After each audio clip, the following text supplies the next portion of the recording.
અંકલેશ્વર શહેર તાલુકા કોંગ્રેસ સમિતિએ મોંઘવારી અને સ્થાનિકોના પ્રશ્નો તેમજ ખેડૂતોના પ્રશ્નો મુદ્દે મામલતદારને આવેદનપત્ર પાઠવી રજૂઆત કરી હતી।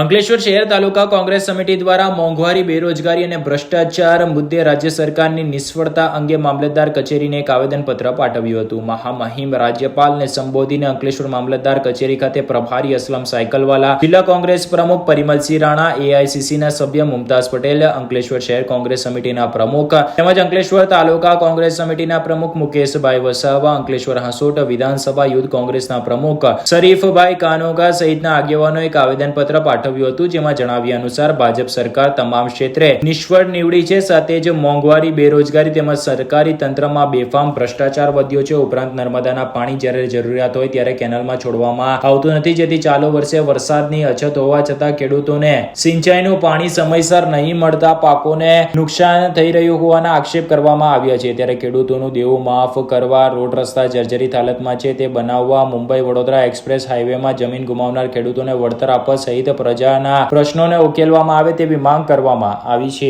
આજ રોજ અંકલેશ્વર તાલુકા અને શહેર કોંગ્રેસ સમિતિના સૌ આગેવાનો, જિલ્લા કોંગ્રેસના પ્રમુખ પરિમલસિંહ રાણા, એઆઈસીસીના અમારા સભ્ય શ્રી મુમતાઝબેન પટેલ સાથે મામલતદારશ્રીને આવેદનપત્ર આપવામાં આવ્યું। મુખ્ય મુદ્દો એ છે કે અંકલેશ્વર તાલુકાની અંદર ખેડૂતોને જે પાણી મળવું જોઈએ, ગુજરાત સરકાર ખૂબ મોટી મોટી વાતો કરે છે, પરંતુ ઉદ્યોગપતિઓને જેટલી રહેમ દ્રષ્ટિ રાખે છે એટલી ખેડૂતો પણ રાખી શકતી નથી। કે પાણી સમયસર ખેડૂતોને મળતું નથી અને ખેડૂતોના ઘણા પાકને નુકસાન થઈ રહ્યું છે। અંકલેશ્વર જીઆઈડીસી આજે આખા દેશની સૌથી મોટામાં મોટી જીઆઈડીસીમાં ગણના પામે છે। તેમ છતાં સ્થાનિક જે યુવાનોને નોકરી કે રોજગારી મળવી જોઈએ એના ઉપર ખૂબ અન્યાય થઈ રહ્યું છે। એ પૂરતી નોકરી મળતી નથી।